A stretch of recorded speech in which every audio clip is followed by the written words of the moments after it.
वज़ीर आज़म इमरान खान ने कोरोना से मुतल्लिक जो टाइगर्स फोर्स बनाई गई है उससे आज खिताब किया और उन्होंने न सिर्फ कोरोना से मुतल्लिक गाइडलाइंस उनको जारी की बल्कि उन्होंने कुछ एडिशनल ड्यूटीज़ जो उनको आने वाले दिनों में निभानी पड़ सकती हैं उससे मुतल्लिक भी आगाह किया। सबसे पहले तो कोरोना की बात करते हैं तो वज़ीर आज़म ने कहा जी कोरोना को SOPs पर अमल दरामद करवाना होगा। कोरोना टाइगर्स फोर्स को जहाँ जहाँ पे देखा जा रहा है कि खिलाफ वर्जी हो रही है वहाँ पर उनको मुतहरिक किया जाएगा और इंतज़ामिया के साथ मिलकर वो सारे उमूर संभालेंगे। साथ ही साथ उन्होंने कहा जो मसाजिद में उन्होंने काम किया है रमज़ान के दौरान SOPs पर अमल दरामद करवाया वो बड़ा अच्छा था, उस पर उनको शाबाशी दी है वज़ीर आज़म ने। और साथ ही साथ उन्होंने 2 एडिशनल ड्यूटीज़ भी बताई हैं। उन्होंने कहा जी टिड्डी दल के खात्मे के लिए इंतज़ामिया के साथ मिलकर काम करेंगे और साथ ही साथ जो सफाई से मुतल्लिक एक मुहिम कोई चलाने जा रहे हैं उस पर आगाह करेंगे और दरख्त के लिए मुहिम जो होगी आने वाले दिनों में उस पर भी टाइगर्स फोर्स मदद करेगी। अब तमाम तर मामले पर सवाल अपने एनालिस्ट से हमारा कुछ यूँ है कि क्या वज़ीर आज़म का टाइगर्स फोर्स के हवाले से बयान जो SOPs पर अमल कराने वाला है वो दुरुस्त है, हाँ या ना के ऑप्शन है। महमल क्या लगता है आपको? देखिए अलीना, इसमें मैं नहीं का ऑप्शन ही लूंगी, फैसला तो दुरुस्त नहीं है क्योंकि देखिए 2-3 इसकी वजूहात है, मैं आपको मोटी मोटी बयान कर देती हूँ। आज अगर खान साहब पहले अपने इन सारे टाइगर फोर्स को कहें कि तुम लोगों ने चोरों का मुहासबा करना, तो अगर वो ये कह दे तो फिर हमारी पुलिस फोर्स का क्या फायदा? ये एक क्या आप पैरेलल एडमिनिस्ट्रेशन बना रहे हैं?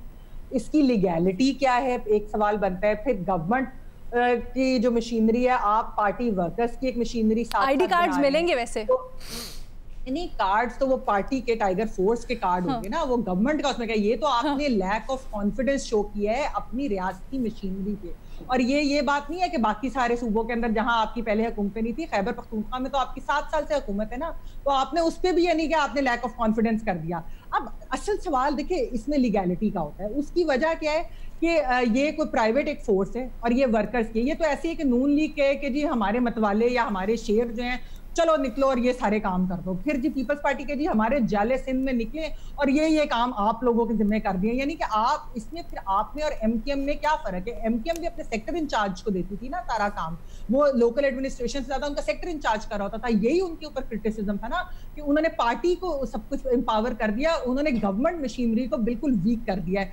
अब आपने या तो आपने लॉ मेकिंग की होती है, आपने रेस्क्यू 1112 या एलीट फोर्स होती है जी, डॉल्फिन फोर्स होती है, कोई आपने उसको स्पेशलाइज्ड ट्रेनिंग भी दी और एक आपने उसको लीगल स्टेटस भी दिया। इसके अंदर सिर्फ ये है कि हमने ट्रेनिंग पता नहीं किस किस्म की ट्रेनिंग देनी है जो स्पेशलाइज्ड यानी कि काम नहीं है, जज्बा जरूरी है।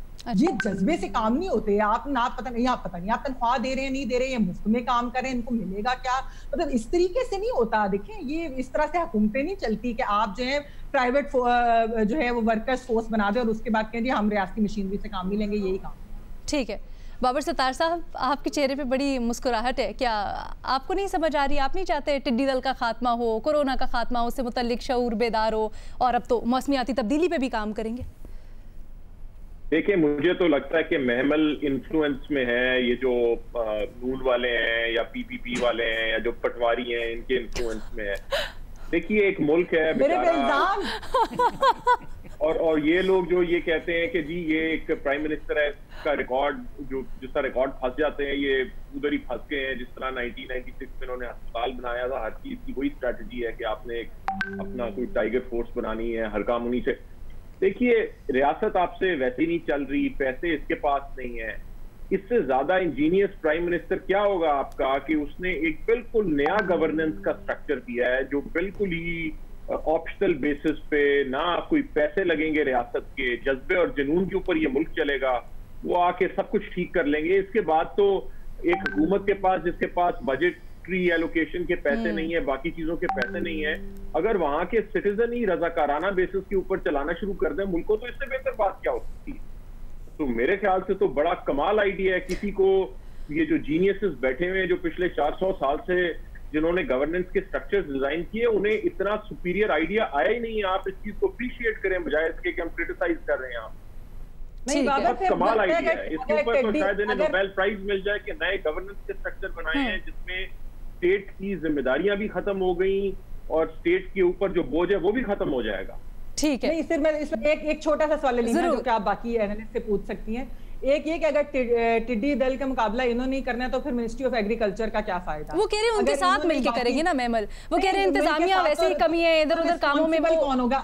नहीं, इनका एहतसाब कौन करेगा फिर, मुझे ये बता देना अलीना। अगर यानी कि फिर अच्छा, एहतसाब पे वैसे हमने अलग से सवाल रखे, उस पे आते हैं। मेरे भट्टी साहब बड़े खामोश बैठे हैं। भट्टी साहब क्या बात है जज्बा जुनून तो हिम्मत ना हार। बाबर सत्तार साहब कह रहे बड़ा अच्छा फैसला है, आप जज्बा है इनमें तो इनसे करवाएं, बड़ा अच्छा गवर्नेंस का निज़ाम है, आपको लगता है ऐसा?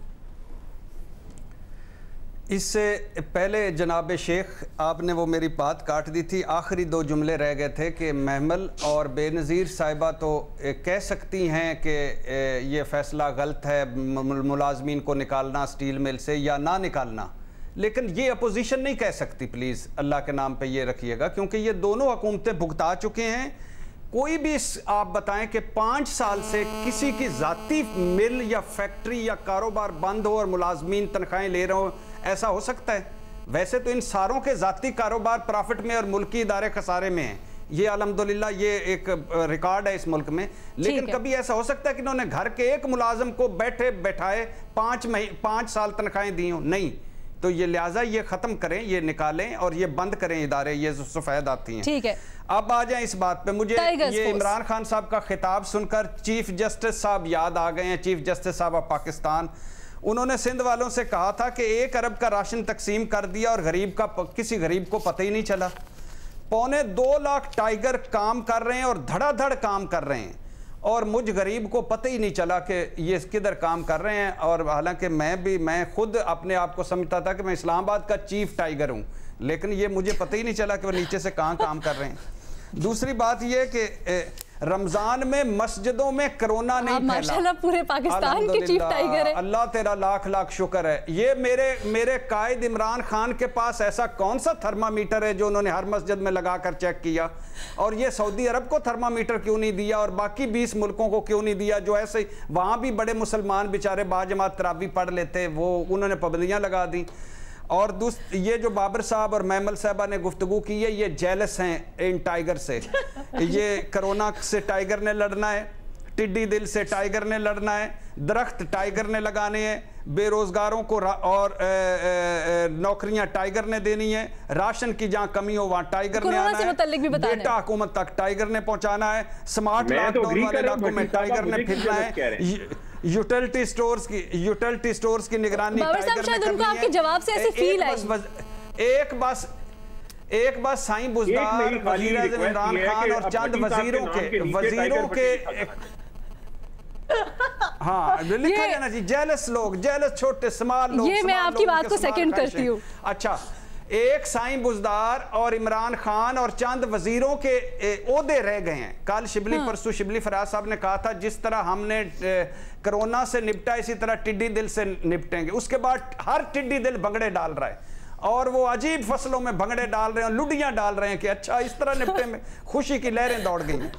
तो बात यह है कि अल्हम्दुलिल्लाह, अल्लाह का लाख लाख शुक्र, अल्लाह का करोड़ करोड़ शुक्र कि वज़ीर आज़म साहब ने टाइगर फोर्स अनाउंस कर दी। अब हम अल्हम्दुलिल्लाह इस नए दौर में शामिल हो गए हैं। मैं अपने प्यारे महबूब वज़ीर आज़म को मुबारकबाद देता हूँ इस तारीखी मौके पर। अच्छा, ये आपका थर्मामीटर वाला पॉइंट जरा बेनज़ीर के पास लेके चलते हैं, उनके पास बड़े फैक्ट्स एंड फिगर्स होते हैं इससे मुताल्लिक। आज के बाद मेरे नाम के साथ टाइगर लिखा जाए और पढ़ा जाए। ठीक है जी, हम कल से ये चेंज करो नेम बार जी भट्टी साहब की। बेनज़ीर के पास बड़े स्टैट्स होते हैं। बेनज़ीर, जो मसाजिद में सिचुएशन हुई, वज़ीर आज़म साहब ने बड़ी शाबाशी दी है, उससे मुताल्लिक ज़रा कोई फैक्ट्स एंड फिगर्स हैं आपके पास? और बल्कि वज़ीर आज़म ने भारत से कंपेयर किया, उन्होंने कहा जो भारत ने लॉकडाउन किया है उसकी वजह से उनको जो मईशत को नुकसान उठाना पड़े, बड़े बुरे हालात हैं वहाँ पे, तो क्या ऐसा है? देखिए, सबसे पहले तो अलीना मुबारक हो कि हमें आज टाइगर फोर्स नज़र आ गई।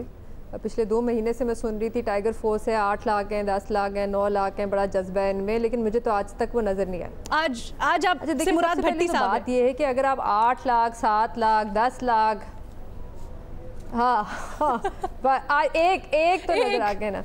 देखिए, आपके पास अगर 8 लाख लोग भी है चले और आप उनको बाहर भेज रहे हैं SOPs को इम्प्लीमेंट कराने के लिए, सबसे पहले तो आपने उनका टेस्ट कराना है, क्योंकि आपको तो नहीं पता कि उनके अंदर कोरोना वायरस के वो शिकार है या नहीं है। ऐसा ना हो उल्टा वो वायरस फैलाना शुरू कर दें। तो सबसे पहले तो आपने इन 8 लाख या 10 लाख लोगों का टेस्ट कराना है, इससे वैसे आपकी टेस्टिंग बढ़ जाएगी, लेकिन इस पर कोई बात नहीं की गई अभी तक। अच्छा देखिए अलीना, एक दो बातें मैं ज़रूर करूँगी, ज़रा टेक्निकल है लेकिन बहुत ज़रूरी है लोगों को बताना। अभी कुछ दिन पहले फैसल सुल्तान साहब जो हैं कोरोना वायरस के फोकल पर्सन हैं, उन्होंने BBC उर्दू से बात की। उस पर उन्होंने कहा कि अभी इस वक्त पाकिस्तान में लॉकडाउन नहीं है, ठीक है, ये हुकूमती अफसरान ने जो बात कर रहे हैं, कह रहे हैं लॉकडाउन नहीं है। अच्छा, जो दूसरे ममालिक हैं जब वो लॉकडाउन में नरमी लाने का सोचते हैं तो वो 2-3 चीज़ें देखते हैं। एक चीज़ वो देखते हैं पॉजिटिविटी रेट, और एक वो देखते हैं RO, जिसे कहते हैं रिप्रोडक्शन नंबर। पॉजिटिविटी रेट क्या होता है? पॉजिटिविटी रेट होता है कि आपने इतने टेस्ट किए, इसमें से कितने पॉजिटिव आए। WHO कहती है कि अगर आपने अपने लॉकडाउन में नरमी लानी है तो आपका पॉजिटिविटी रेट 5% होना चाहिए 14 दिन के लिए। पाकिस्तान का पॉजिटिविटी रेट आपको पता है अभी क्या है? 14%, और कुछ सूबों में तो 20% तक जाता है।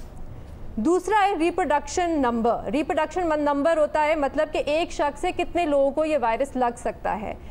कोरोना वायरस का होता ये है कि एक शख्स से 3 लोगों को वायरस लग सकता है। अच्छा, जर्मनी में और बाकी ममालिक में वो देखते हैं कि जब ये रिप्रोडक्शन नंबर 3 से 1 पे आ जाता है तो फिर वो लॉकडाउन को खोलने की बात करते हैं। हमें आज तक हमारी हुकूमत ने नहीं बताया प्रोडक्टिविटी रेट क्या है, पॉजिटिविटी रेट क्या है, रिप्रोडक्शन नंबर क्या है। हमें ये नंबर कोई बता ही नहीं रहा, बस आप खोलते जा रहे हैं।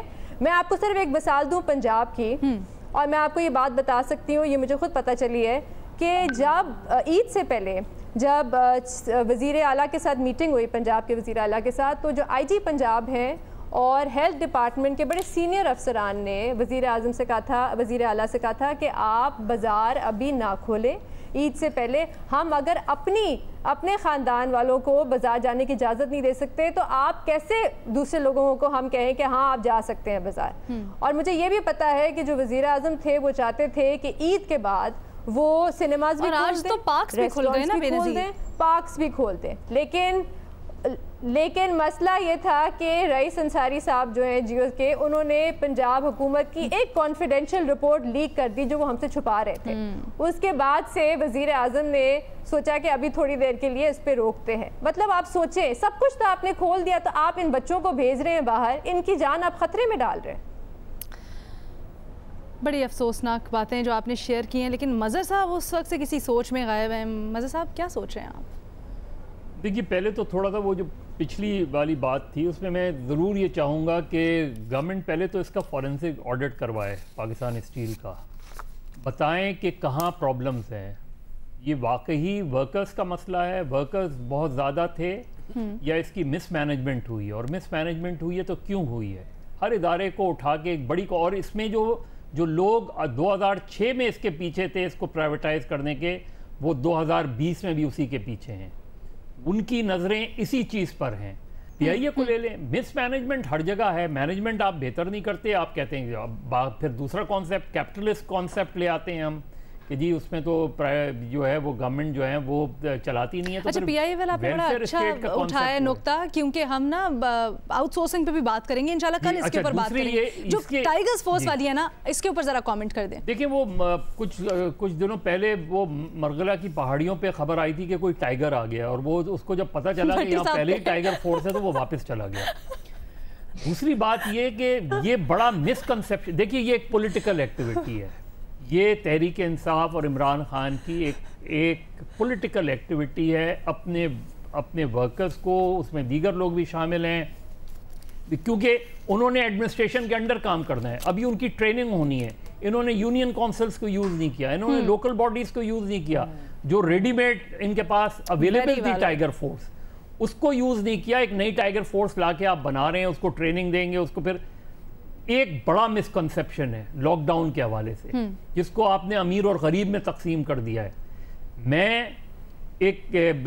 लॉकडाउन आप ख़त्म करेंगे तो मैं ये मास्क रोज़ाना ख़रीद सकता हूँ। क्या ये गरीब ख़रीद सकता है ये मास्क रोज़ाना?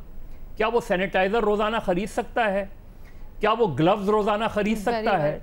उसको तो आप वायरस दे रहे हैं, और ज़्यादा शिद्दत का वायरस दे रहे हैं, क्योंकि वो तो ना सोशल डिस्टेंसिंग कर सकता है, ना वो मास्क पहन सकता है, ना वो सैनिटाइजर लेके घूम सकता है। तो आप उसके घर में खाने पहुंचाने का इंतजाम करें, बजाय इसके कि आप उसको एक्सपोज कर रहे हैं। आप देख लें कि रमजान के बाद जो सूरत हाल बनी है, आपके हाथ से कंट्रोल आउट ऑफ कंट्रोल हो रही है, तो जब वायरस स्प्रेड हो जाएगा, हर जगह बुरी तरह फैल जाएगा, तो कहां से आप रोजगार देंगे? इंडिकेटर्स इसी तरफ जा रहे हैं मज़हर साहब। जो माहिरीन ने, कल भी हमने डिस्कस किया था, जो माहिरीन ने खदशा जाहिर किया था कि जून के जो 2nd to 3rd वीक होगा वो पीक होगा और बड़ी खतरनाक सूरत हाल होगी, उसी तरफ जा रही है। एक छोटा सा ब्रेक लेते हैं, उसके बाद थोड़ा सियासी जो गहमा गहमी चल रही है मुल्क में और लफ्जी जंग चल रही है, ये क्या मामला है, ज़रा बात करेंगे इसके ऊपर।